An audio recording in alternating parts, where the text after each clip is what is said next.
Un seul titre pour cette édition. Mesdames, Messieurs, bonsoir et bienvenue. Le président de la République est arrivé tôt ce matin à Caille pour d'une part inaugurer la centrale hydraulique de Fellou et d'autre part poser avec ses homologues du Sénégal et de la Mauritanie la première pierre du barrage du Goïna de Caille, le compte rendu de l'arrivée des chefs d'État avec Siaka Konaté. C'est la région de Caille qui a eu l'honneur d'accueillir la première visite à l'intérieur du pays du président de la République depuis son élection à la magistrature suprême. L'avion transportant Ibrahim Boubacar Keïta a atterri à l'aéroport international d'Agdag de Caille à 7h40. Le chef de l'État a été accueilli à sa descente d'avion par des membres du gouvernement, les autorités administratives et politiques régionales et autres invités. Après la remise de la calebasse d'eau, l'arrivée des troupes, place à l'exécution de l'hymne national.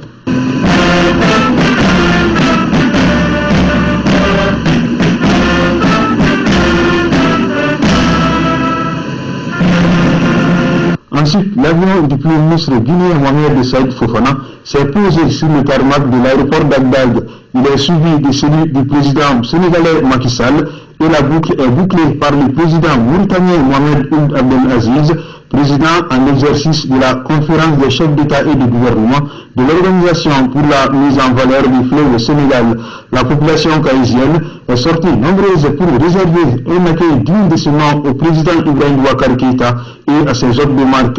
Les communautés sénégalaises, mauritaniennes et guinéennes vivant dans la cité des Rails étaient elles aussi de la fête. Tout comme les Maliens, elles étaient là avec les troupes folkloriques pour dire au bismillah à leurs dirigeants. Le jeu en vaut la chandelle puisque les trois chefs d'État et le Premier ministre guinéen viennent pour une double cérémonie qui contribuera sans nul doute au développement de leurs pays respectifs. L'inauguration de la centrale hydroélectrique de Fellou et la pose de la première pierre du barrage de Goïna. Tout au long des principales artères de la ville, les hôtes de marque de la cité des Rails ont eu droit à un bain de foule.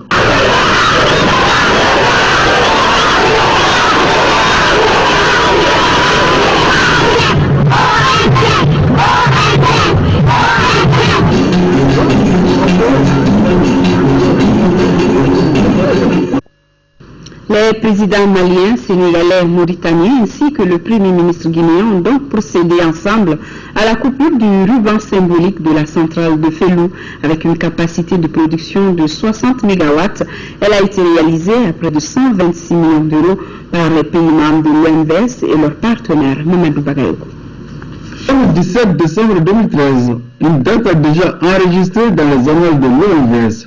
Trois chefs d'État et un Premier ministre sont ici à Awadembaya, à 15 km de la commune urbaine de Caille, pour inaugurer la centrale hydroélectrique de Fellou.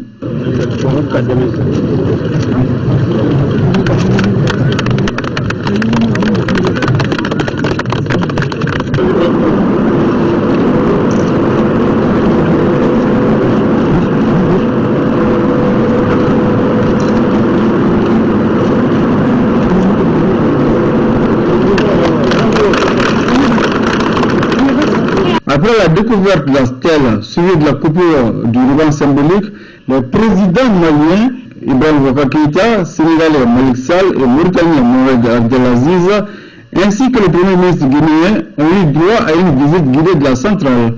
La centrale de Fellou, dont le productible annuel est de 320 à 350 gigawatts, est un outil de développement selon Mohamed Ould Abdelaziz. Nous avons réussi, heureusement, après des efforts consentis par nos États, à construire cette centrale extrêmement importante et qui va combler en partie les grands déficits de nos pays à énergie. Donc nous sommes très fiers aujourd'hui, nous sommes très heureux d'inaugurer cette centrale qui va alléger les souffrances de nos populations. Donc on ne peut pas être fiers et nous en féliciter. Le Premier ministre guinéen, pour sa part, souhaite que le projet soit mis en œuvre afin que la Guinée également en profite. Nous sommes heureux de participer aux côtés des chefs d'État du Sénégal, du Mali et de la Mauritanie au lancement de cette centrale qui fournit déjà du courant à ces trois pays. Et notre souhait est qu'on aille vite sur, n'est-ce pas, les autres centrales pour que la Guinée aussi profite de cette coopération dans les meilleurs délais. En attendant, la centrale de Fellou a une puissance installée de 60 MW. répartis à hauteur de 45% pour le Mali, 25% pour le Sénégal et 15% pour la Mauritanie. C'est pourquoi la centrale de Félou va contribuer à la lutte contre la pauvreté. C'est un autre jalon encore dans les grandes réalisations de notre organisation qui a souvent continué à œuvrer pour la stabilité, pour le développement économique de nos 4 pays.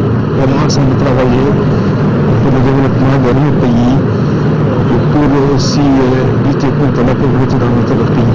La centrale de Félou a été réalisée à près de 126 millions d'euros par l'Association internationale de développement IDA, la Banque européenne d'investissement BID et les gouvernements maliens, sénégalais et mauritaniens. Dans la région de Caille, toujours, dans 3 ans, un nouveau barrage hydroélectrique entrera en fonction à Gouina, cette fois-ci dans la commune rurale de Djamou. Les chefs d'État des pays membres de l'Organisation pour la mise en valeur du fleuve Sénégal ont procédé à la pose de la première pierre. L'infrastructure coûtera près de 210 milliards de francs CFA et aura une capacité de 140 MW. Envoyé spéciaux, Adama Kamara, Sidibé, Mamarikone.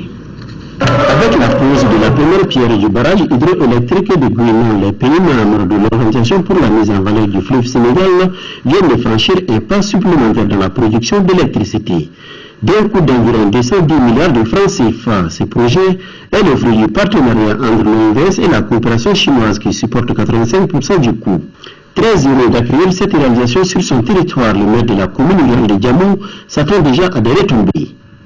Nous avons bon espoir que la réalisation de la centrale hydroélectrique de Gouina apportera une amélioration des conditions de vie de nos populations, notamment sur les retombées sociales et économiques. Pour le chargé d'affaires de la République populaire de Chine au Mali, un jalon important vient d'être posé dans la coopération entre son pays et les pays membres de l'OMVS.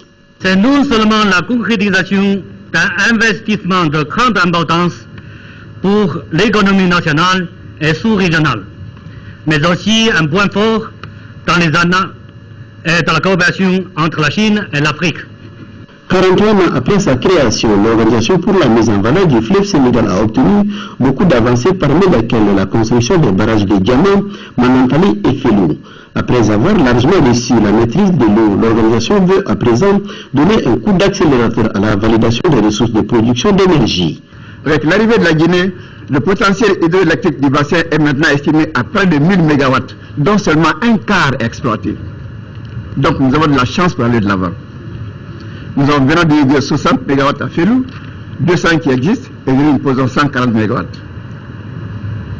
Donc, nous avons beaucoup de choses à faire ensemble grâce au soutien de nos États. Pour sa part, le président en exercice de la conférence des chefs d'État et de gouvernement de l'OMVS a insisté sur la nécessité de créer un cadre adéquat pour optimiser l'utilisation des ressources propres dans l'intérêt des populations. Nous continuerons à bâtir ensemble des ouvrages aussi importants dans le haut et le moyen bassin du fleuve, Koukountamba, Boureya, Kourbassi et bien d'autres. Notre espace OMVS recèle également d'autres ressources énergétiques importantes. Dans ce cadre, l'exécution en cours du projet de production d'électricité à partir du gaz mauritanien permettra de mettre à disposition de l'OMVS, de l'espace OMVS, dès l'année prochaine, d'importantes capacités de production d'électricité et même de contribuer significativement à la résorption du déficit énergétique de la sous-région. Après avoir remercié ses homologues et le Premier ministre guinéen pour leur déplacement en terre malienne, le président de la République, Ibrahim Boubacar Keïta, a évoqué l'importance de cette centrale pour les pays membres de l'organisation au moment où les ressources financières s'y font rares. Ce jour, 17 décembre 2013, est une date historique à inscrire en lettres d'or dans les annales de nos pays membres de l'organisation de la mise en valeur du fleuve Sénégal, OMVS. En effet, nous inaugurons aujourd'hui le barrage hydroélectrique de Félou. Nous voulons le faire, qui apporte à nos États une capacité supplémentaire de 60 MW. Et nous sommes en train de le faire, les travaux d'aménagement hydroélectrique de Gouina, dont l'apport sera de 140 MW.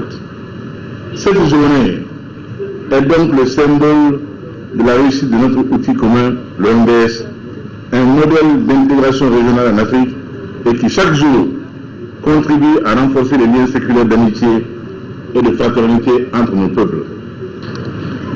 Notre rencontre se tient à un moment crucial de l'histoire de nos pays et de l'Afrique, caractérisé par la convergence des crises énergétiques, alimentaires et financières.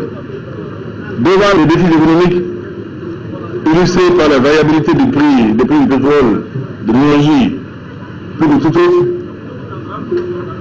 le secteur de l'énergie plus que tout autre doit être placé au cœur de nos priorités. Notre héritage commun, le fleuve Sénégal, nous offre ainsi l'opportunité de produire à moindre coût une électricité propre, respectueuse de l'environnement et de la qualité de vie des populations riveraines. Grâce au capital confiance dont nous glissons auprès de nos partenaires techniques et financiers, nous bénéficions de leur appui constant dans le domaine de l'aménagement structurant. Aussi, permettez-moi de remercier particulièrement la Banque mondiale, la Banque européenne d'investissement, l'Exim-Bank de la République de Chine, l'Agence française de développement et la KfW allemande pour leur précieux concours financier. Ibeka a également évoqué la situation de Kidal. Kidal, Maki, sera dans la région du Mali, Inch'Allah. Le Mali restera un et indivisible, que nul n'en doute. Je l'ai dit à travers le monde, je le répète ici. Je ne négocierai plus avec les groupes armés.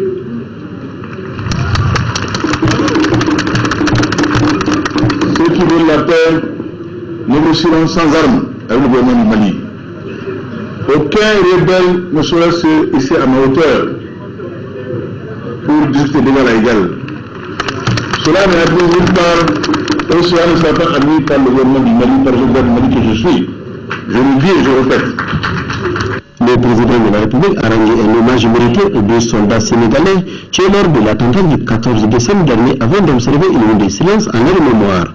La durée des travaux du barrage hydroélectrique de Gouina qui seront effectués par l'entreprise chinoise Sino Hydro est de 3 ans. Nous reviendrons largement sur les cérémonies de Félou et de Gouina demain après le journal de 20h et sur l'assassinat ou disons la mort des deux militaires sénégalais ce jour 17 décembre. L'ambassadeur extraordinaire et plénipotentiaire de la République du Mali à Dakar, Ali Khalil Askofari, a été reçu en audience par Augustin Tini, ministre des Forces armées du Sénégal. L'ambassadeur Askofari a présenté au nom du président de la République du Mali, du gouvernement et du peuple malien les condoléances sincères à l'occasion du lâche meurtre de deux militaires sénégalais dans les rangs de la MINUSMA le 14 décembre à Kidal. Ici à Bamako, la 4e édition des Journées de l'entrepreneuriat est prévue du 18 au 20 décembre 2013. Cette année, le thème porte sur l'entrepreneuriat rural, enjeux et perspectives. En prélude à l'événement, le ministre de l'Emploi et de la formation professionnelle, Maman Babi, a fait une déclaration. Je vous propose de l'écouter au micro de Mahamadou Doumbia.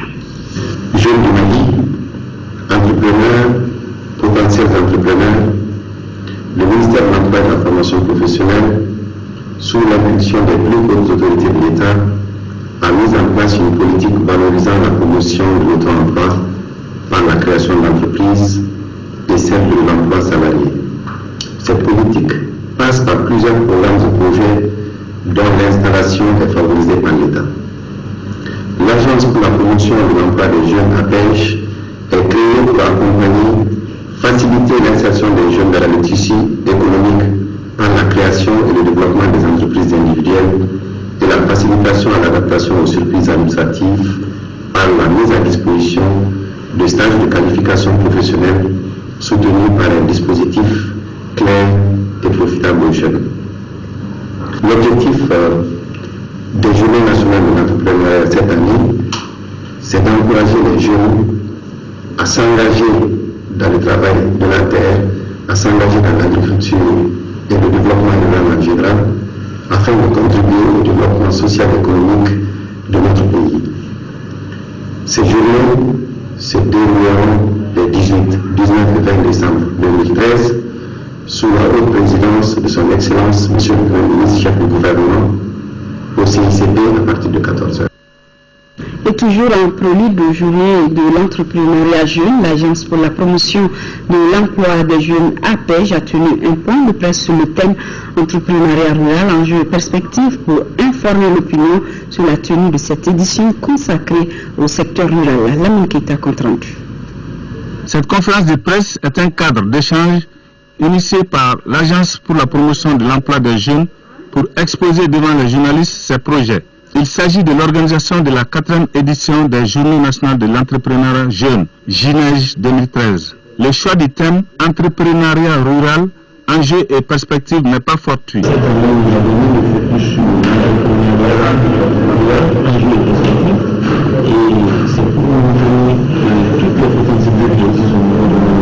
Prévu les 18, 19 et 20 décembre 2013, cette 4e édition vise à développer chez les jeunes l'esprit d'entrepreneuriat dans le monde rural. Ça permettra de montrer les difficultés qui font qu'on n'excelle pas au niveau rural et de montrer aussi les sociétés qui existent dans ce secteur-là. À travers ces journées, l'agence veut stimuler la création d'emplois dans notre pays selon le conférencier. Ces 4e journées seront organisées par l'APEJ en partenariat avec les organisations fêtières du monde de l'entreprise. Après l'incendie du marché artisanal, le ministre de tutelle était cet après-midi sur les lieux du sinistre. Elle est allée d'une part apporter la solidarité gouvernementale aux victimes et d'autre part constater de visu les dégâts. Nous proposons d'écouter Mme Berti Elsata Bengali. À la fin de la visite, elle a été interrogée par Batraoré. Je suis venue apporter le message de compassion du président Ibrahim Boubacar Keïta et du Premier ministre Omar Tantali au sinistré de l'incendie. Donc c'est pour leur dire que tout le gouvernement se tient à leur côté par rapport à ce sinistre-là. Et nous prendrons des mesures idoines pour alléger les pertes matérielles et éventuellement voir comment on peut soigner les blessés.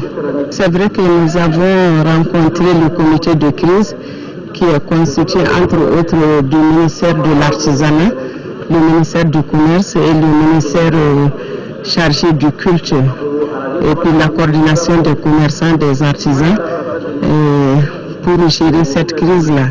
Ici, nous avons dénombré 30 artisans et puis 103 commerçants. Donc nous ferons une gestion commune des artisans et puis des commerçants. Depuis 2000, on célèbre chaque 18 décembre la Journée internationale des migrants. À cette occasion, le ministre des Maliens de l'extérieur a adressé un message aux migrants, suivant un extrait au micro de Abdel Karim Kaba.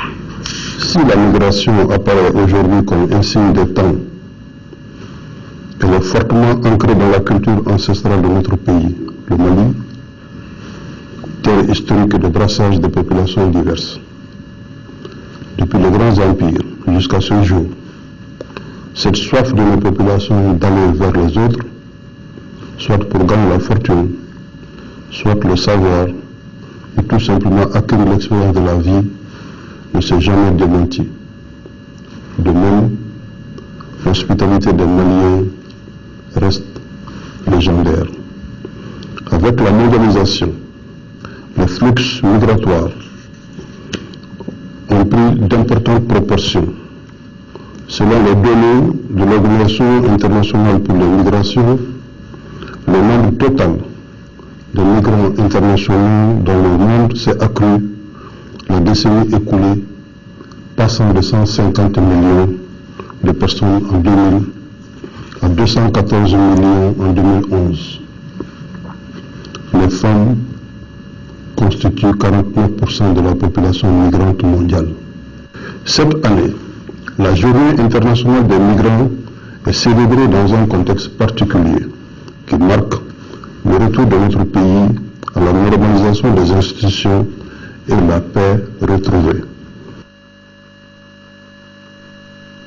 Mission d'observation de Caritas Mali du 10e tour des élections législatives. Selon le compte-rendu des observateurs, les élections ont été marquées par une faible participation.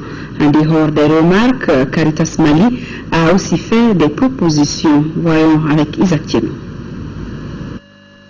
Caritas a déployé 200 observateurs et superviseurs pour ce deuxième tour des élections législatives. Les responsables de la structure étaient face à la presse ce mardi pour partager avec celle-ci leurs constats sur le terrain. Au dire du secrétaire général de Caritas, Théodore Togo, le fait majeur qu'on peut retenir de ce scrutin, c'est le comportement honorable des électeurs malgré la faible participation.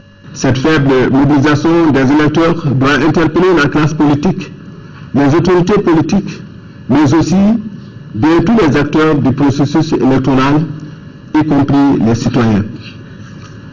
Dans un système démocratique, l'exercice du droit de vote est la forme la plus significative de la participation. La mission a relevé quelques insuffisances, toutefois souligne-t-elle, n'entache pas la crédibilité du vote. Il s'agit entre autres du léger retard accusé par certains agents électoraux, des cas d'intimidation et les tentatives de fraude, et le non-respect des dispositions de l'article 96 qui dit que le récépissé des résultats doit être affiché devant les bureaux de vote. Pour Caritas Mali, les électeurs semblent ne pas se sentir concernés, ce qui l'amène à faire des propositions. En conséquence, Caritas Mali lance un appel aux autorités politiques et administratives pour entreprendre une réforme des textes électoraux et la mise en œuvre des programmes d'éducation à la citoyenneté. Caritas Mali exhorte les organes de gestion des élections au respect scrupuleux de la neutralité et de l'égalité des candidats tout au long des opérations de dépouillement et de proclamation des résultats. Caritas a mené d'autres activités de soutien au processus électoral telles que la formation des observateurs et la sensibilisation des citoyens.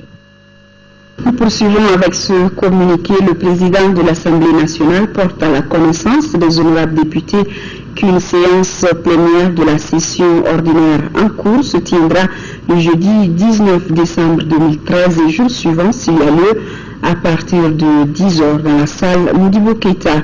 Le projet d'ordre du jour porte sur des délibérations sur des projets de loi intéressant la vie de la nation des communications. Le président s'est compté sur la présence effective des députés. Remise de logements sociaux à Douala, en deuxième région, les maisons de type F3 construites sur une superficie de 300 mètres carrés chacune auraient coûté plus de 413 millions de francs. Le ministre du Loi a remis aux différents bénéficiaires. Agali Agadissa. Pour chaque Malien, c'est l'ambition affichée par le gouvernement à travers sa politique de logement. 20 citoyens de Douala dans la région de Kouloukouro viennent de recevoir les clés de leur logement. Chacune de ces maisons de type F3 est bâtie sur une superficie de 300 mètres carrés. La réalisation de ces logements a coûté plus de 413 millions de francs CFA. Par maison, nous sommes à peu près à 11 millions. Et sur les 11 millions, les bénéficiaires nous remboursent, comme on l'a dit, à peu près que dans une proportion de 60%. Tout le reste, viabilisation, etc., est supporté par l'État. Parmi les désormais propriétaires de ces maisons figurent 16 salariés et 4 non-salariés. Malgré le manque d'eau et l'absence d'infrastructures socio-sanitaires, les bénéficiaires, dont 5 femmes, ont exprimé leur joie suite à ces gestes des autorités du Mali. Donner un abri à un citoyen, c'est lui créer des conditions idoines d'une vie meilleure. Aussi, la famille sera à l'abri des tracasseries, des frais de loyer et pourra jouir pleinement de son existence. Les querelles intestines entre locataires seraient un triste souvenir pour laisser la place à la joie de vivre dans une famille unie sans contrainte. La mobilisation du jour montre à suffisance l'engouement des populations du Baniko pour les logements sociaux. Rappelons que le chantier a créé plus de 280 emplois directs. Le conseil d'administration de la Banque ouest-africaine de développement BOAD autorise le financement des projets étatiques et privés pour près de 177 milliards de francs CFA dans les pays membres de l'UEMOA. C'est ce qui ressort de la 91e session du Conseil tenue aujourd'hui. Le Conseil a également examiné et approuvé les perspectives financières actualisées en 2013. Daouda Sidiki Diarra. une banque de développement forte et des références mondiales dans le marché commun régional. C'est la nouvelle vision de la Banque ouest-africaine de développement. À travers sa 91e session ordinaire, le conseil d'administration de cette institution financière a examiné au titre de l'année 2014 le budget de la BOAD. Aussi, une vingtaine de dossiers sont examinés au cours de la dite session. Ces dossiers sont relatifs au financement des projets étatiques et privés. C'est là pour un montant de près de 177 milliards de francs CFA. En plus des financements qui ont été approuvés aujourd'hui, un volume total de ces 4 projets pour à peu près 518 milliards de francs CFA. Une augmentation de 13% par rapport à ce que nous avons fait l'année dernière. C'est vraiment substantiel. Et ça prouve que la banque a définitivement franchi un grand palier et que les niveaux d'intervention deviennent maintenant de plus en plus importants. Il faut donc rappeler que le grand défi que nous avons pour les années à venir, c'est le défi de mobilisation des ressources. Et je crois que la principale discussion que nous avons aujourd'hui est sur les perspectives financières de la banque, sur la stratégie de la banque, sur l'avenir de la banque. Tout le débat tournait autour des mécanismes, des moyens que nous allons mettre en place pour mobiliser davantage de ressources, et notamment les ressources concessionnelles et pour le financement de nos États. 2 propositions de prêts ont été approuvées pour le Mali. Le premier prêt d'un montant de 7 milliards de francs CFA vise le financement partiel du projet d'extension et de diversification des activités de la société Moulin Moderne du Mali, M3SA. Le second prêt est destiné à la mise en place d'une deuxième ligne de refinancement en faveur de Kafou-Diguinan pour un montant de 3,5 milliards de francs CFA. Les projets des autres pays concernent, entre autres, la réhabilitation, l'aménagement et le bitumage des routes nationales, le renforcement des systèmes d'alimentation en eau potable. 4e et dernière session de l'année 2013 du Conseil de la mairie du district. Les conseillers et leurs partenaires ont échangé sur le bilan de l'année qui a connu assez de turbulences ensemble. Ils ont convenu que pour réussir, il faut une autonomie de gestion des affaires de la ville. Mariam Sagara. Cette dernière session du Conseil du district boucle les activités 2013 marquées par des difficultés diverses. Nous avons senti de plein fouet les effets de la crise, ce qui a fait que le programme d'activité du district en a pris un grand coup. Jusqu'à ce que, ces 2 dernières années, la ville a été encore beaucoup plus sale. L'État a intervenu pour le nettoyage d'urgence, mais il n'y a pas de solution. Qu'on respecte les dispositions d'ordre légal par rapport à la création de la ville de Monaco. Cette subvention sur celle qui est inscrite, qui n'a jamais été mise dans la discussion de la ville. Ensuite, c'est le fameux transfert de compétences. Il y a le transfert de compétences, mais nous souhaitons réellement que les autres transferts suivent. Et quand on parle des autres transferts, ce n'est pas nécessairement des transferts financiers. On parle des ressources humaines. Malgré la crise qu'a connue notre pays, la mairie du district a su maintenir la situation sécuritaire à Bamako. Les populations vivaient sous la hantise de la peur. Le sentiment d'insécurité est encore plus grand que l'insécurité. Mais aujourd'hui, avec les forces internationales qui sont en patrouille permanente au niveau de la ville de Bamako, même s'ils ne sont pas en rapport avec les autorités municipales, donnent assez d'espoir. Nous savons effectivement qu'il y a des patrouilles organisées, des patrouilles mixtes entre les différentes forces de sécurité qui font que les populations vivent souvent en paix. La double crise sécuritaire et institutionnelle, le manque de l'appui du gouvernement et des partenaires techniques et financiers ont beaucoup affecté les ambitions nourries par les responsables et les élus du district.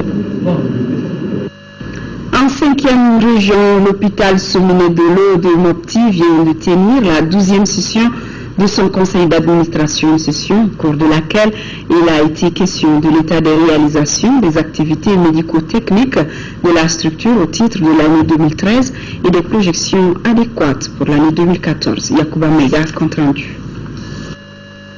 Pour cette 12e session du conseil d'administration de l'hôpital Soumine Dolo de Mopti, les administrateurs se sont surtout penchés sur l'état de mise en œuvre des activités médico-techniques sur la période allant du 1er janvier au 30 septembre 2013 et l'état d'exécution du budget 2013 qui se chiffrait à un peu plus de 852 millions de francs CFA. Ce qui est très important à signaler, c'est que c'est cet hôpital-là qui a pris en charge quasiment tous les blessés de guerre. Quand il y a eu l'attaque de Kona, déjà en moins d'un an d'existence, l'hôpital a acquis un scanner, nous attendons une dialyse, on a eu des moniteurs d'anesthésie, mais tous ces gros équipements ont été financés par Le partenaire des Pays-Bas. S'agissant du budget 2014, il est estimé en recettes et en dépenses à la somme d'1,62,240,200 francs CFA. Il s'articule essentiellement autour des ressources humaines dont le besoin se fait sentir dans tous les services. Nous avons fait des transferts juste au moment des événements. Et je suis à l'aise de voir que l'hôpital de Mopti, depuis très longtemps, a pu aujourd'hui faire face à tous ces problèmes que nous avons. À l'hôpital Souminé Doulou de Mopti, le plus grand espoir aujourd'hui est la mobilisation générale pour jouer pleinement son rôle de structure sanitaire de deuxième référence et pourquoi pas être dans un proche avenir un centre hospitalier universitaire. Et à Bamako, remise le week-end dernier d'un important lot de vivres déplacés du Nord. Le geste est l'œuvre de l'APDF en partenariat avec la République fédérale d'Allemagne, coût total du don 10 millions de francs CFA. Reportage Fatoumata Kone. L'Association pour le progrès et la défense des droits des femmes, APDF, vole une fois de plus au secours des femmes déplacées. Pour ce faire, elle a remis ce samedi un important lot de vivres à 180 femmes déplacées. Le don est composé de 1000 de sucre, de lait, entre autres. D'une valeur de 10 millions de francs CFA, l'initiative est soutenue par l'ambassade de la République fédérale d'Allemagne. Notre organisation a voulu en cette fin d'année 2013 apporter son soutien et sa solidarité aux familles déplacées du Nord. 2013 à Koulikoro et à Ségou, des dons similaires composés de riz, de mil, de savon, du lait, du sucre et du thé ont été donnés à plus de 200 familles déplacées du Nord. Nous avons fait face ici au Mali à une crise extraordinaire et vraiment l'Allemagne souhaiterait vous aider à surmonter cette crise et ce que nous faisons aujourd'hui, c'est une partie petite mais extrêmement importante pour aider le Mali à soutenir, convaincre cette crise-là. L'Allemagne ne soutient pas uniquement le travail humanitaire, mais l'Allemagne soutient aussi le travail de développement au Mali depuis plusieurs décennies. La séance a été mise à profit par les bénéficiaires pour évoquer à l'assistance certaines exactions qu'elles ont vécues pendant l'occupation des régions septentrionales. Des consultations gratuites en médecine générale et en odontostomatologie ont bouclé cette journée de solidarité envers nos sœurs déplacées du nord du Mali. Nous repartons dans nos régions et plus précisément à Gao. Les communes rurales de Soni à Libère et de Taboy dans le cercle de Gao viennent d'abriter 2 meetings pour la paix et la cohésion sociale. Ce sont des initiatives de l'ONG GREP et les leaders des groupements féminins à travers un financement de ONU Femmes. Bakar Bablé Touré depuis Gao. Après un si long moment de discorde et de soubresaut, la solution aux préoccupations des populations doit être pérenne. Telle est la vision des responsables de l'ONG GREP à Gao au sujet de la crise que notre pays est en train de vaincre. Pour l'atteinte de cet objectif, ces responsables s'engagent avec l'ONU Femmes et des groupements féminins du cercle de Gao dans des actions de sortie de crise. Les acteurs locaux placés au cœur de cette initiative y adhèrent. C'est dans ce cadre que les imams, les jeunes et les chefs de village des 2 communes ont tenu à remercier les initiateurs avant de soutenir l'approche. Pour le maire de Soni Alibert, en la personne d'Abdullah Razak Maïga, la population en général et les femmes en particulier doivent aller dans le sens de la paix et de la cohésion sociale afin que puisse fonctionner le mécanisme du développement. Au cours du meeting de la commune de Taboy, Hamad Diallo, premier adjoint au maire, n'a pas caché sa satisfaction. Pour lui, ce processus enclenché par les autres autorités est du succès de ceux-là même qui ont vécu ce calvaire. Plusieurs femmes leaders des 2 communes, parmi lesquelles Mariam Touré de Soni Alibert et Adama Aïmedi de Taboy, ont promis la paix, la réconciliation et le vivre ensemble comme point de départ à tout développement. Quant à Maïga Awa Maïga, coordinatrice du programme de l'ONU Femmes à GREP, les femmes de toutes les zones doivent mettre leur poids dans cette réconciliation. Les 2 meetings ont permis de faire des témoignages en guise de pardon. Le manuscrit de Tombouctou est un facteur important pour le retour de la paix. C'est le thème d'une rencontre qui a regroupé les administrateurs de la culture et les autres acteurs de la gestion des manuscrits. L'événement a été mis à profit par les représentants des cercles pour faire l'état des lieux des manuscrits détruits au niveau local. Il est Andina. Opérateurs culturels, bibliothécaires, partenaires au développement, tous étaient là pour parler des manuscrits, facteur important pour le retour de la paix à Tombouctou. initié par le Conseil régional de Tombouctou, qui a réaffirmé sa reconnaissance à tous ceux qui se sont investis pour protéger ce trésor. Avec le retour de la paix, nous voulons apporter notre petite contribution pour vous permettre de continuer à travailler sur vos manuscrits et pour que nous aussi, on continue à apporter notre appui pour la numérisation, pour la conservation et pour l'exploitation des manuscrits. On est en train de travailler pour que le manuscrit retourne à Tombouctou. Les participants venus de tous les cercles ont fait l'état des lieux des manuscrits détruits. Les autorités administratives ont salué l'action des promoteurs et acteurs de la culture en 6e région. Les manuscrits depuis un certain temps sont au centre de tous les débats. Objet d'interrogation, de spéculation. Pendant l'occupation, la menace était là. Et dans la direction des opérations d'exploitation, et c'est le lieu de féliciter et remercier le président maître d'œuvre de l'opération avec l'appui des partenaires. Les jours à venir, des actions seront entreprises pour le retour des manuscrits à Tombouctou. L'école supérieure de technologie et management STEM a remis le week-end dernier les diplômes de fin de cycle à 150 récipiendaires. Ils sont issus de différentes filières de formation. Reportage Youssouf Diakité. EST, l'École supérieure de technologie et de management, met à la disposition du marché de l'emploi près de 150 diplômés dans différentes filières de formation. Marketing, journalisme, communication, gestion des entreprises et relations internationales. La liste est longue. Cela à différents niveaux, DUT, licence, maîtrise et master. Le récipiendaire s'engage à relever le défi de la compétitivité. Nous prenons l'engagement solennel d'exploiter judicieusement les connaissances accumulées ici et les pistes à suivre qui ont été tracées pendant les différents cours. Ensuite, les intervenants se sont succédés au pupitre pour dire qu'à l'ère de la mondialisation, les médiocres n'ont pas leur place. Je souhaite qu'ils prennent la pleine mesure des efforts consentis par leurs parents pour leur ouvrir les portes de la vie professionnelle. Notre pays, qui est en train de sortir de la plus grave crise de son histoire contemporaine, a besoin pour se reconstruire de cadres compétents. Le philosophe Sénèque disait: il n'y a de vent favorable que pour celui qui sait où il va. Pour réussir sa vie professionnelle, il est nécessaire d'avoir une grande ambition, de travailler et être conscient de ses responsabilités. Les responsables de l'école restent exigeants sur le caractère compétitif. Conscients que l'avenir d'une nation dépend fondamentalement de la qualité de ses citoyens, ces femmes et ces hommes qui ont un sens élevé de l'anticipation dans un environnement globalisé ont intégré depuis déjà 8 ans dans leur enseignement le système LMD.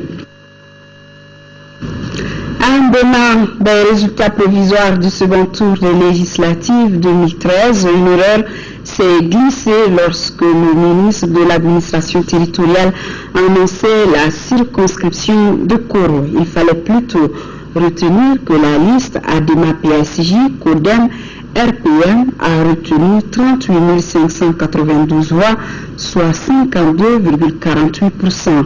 Donc le résultat provisoire de la circonscription de Koro est le suivant.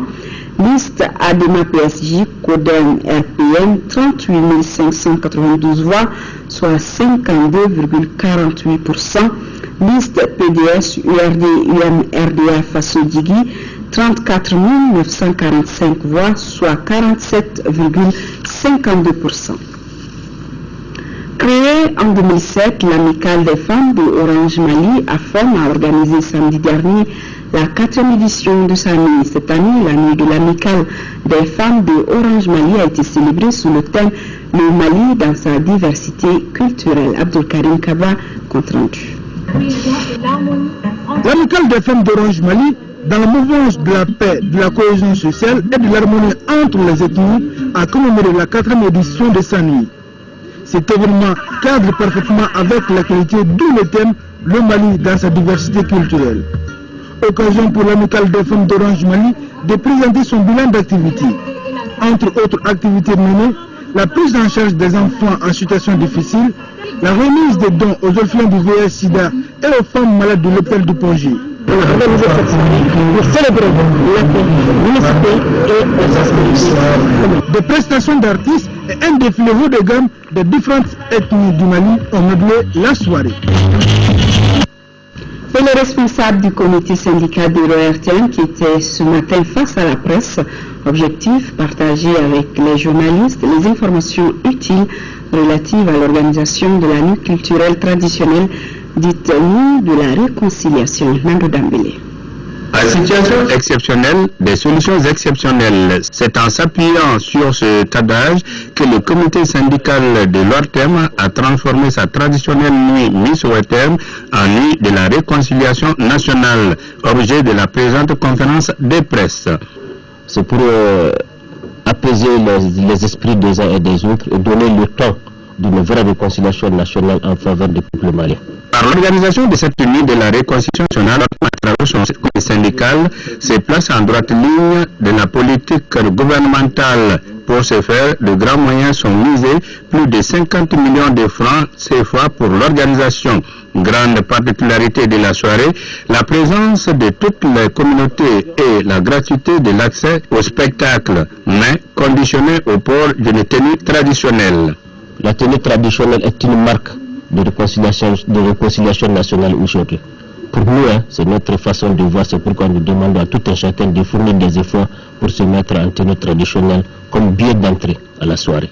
Le temps est déjà donné dans les régions avec la cellule régionale ORTM de Ségou. Au total, 5 stands abriteront les spectacles, lesquels contiendront les folklores, les objets d'art, les mains, les masques et les habillements traditionnels du pays profond. Les médias ont été sollicités pour faire de la nuit une véritable réussite.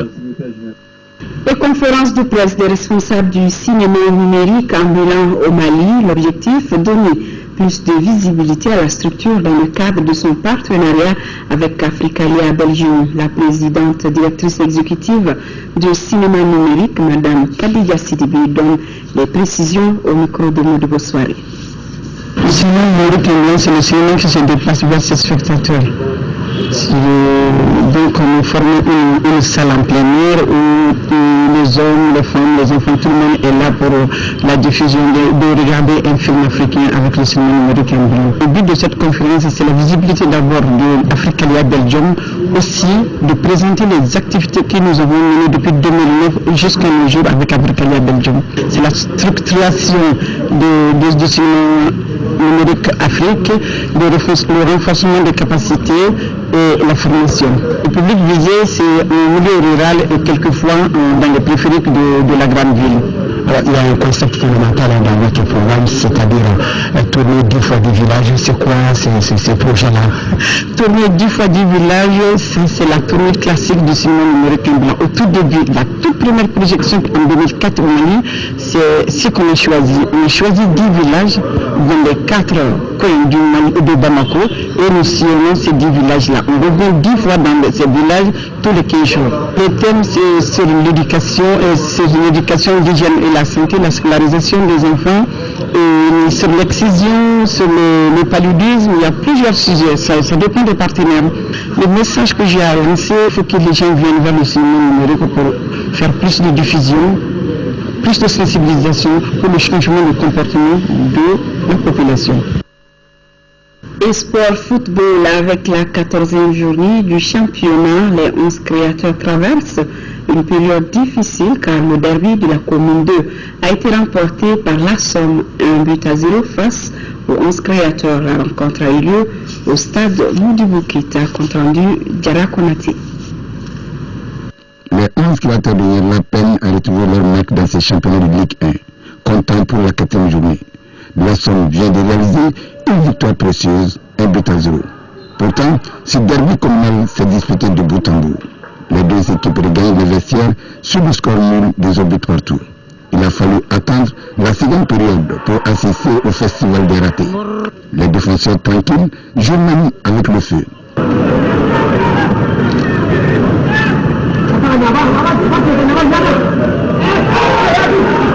Sur cette action anodine, le portier de la Somme quitte ses partenaires. À 10 contre 11, L'association sportive des Missirah redouble d'efforts. Elle va mettre fin au suspense dans les arrêts de jeu. Nous, on avait bien préparé ces matchs parce qu'on voulait gagner, on voulait prendre des points. Le match à son 11 cratères, c'est un derby de la commune.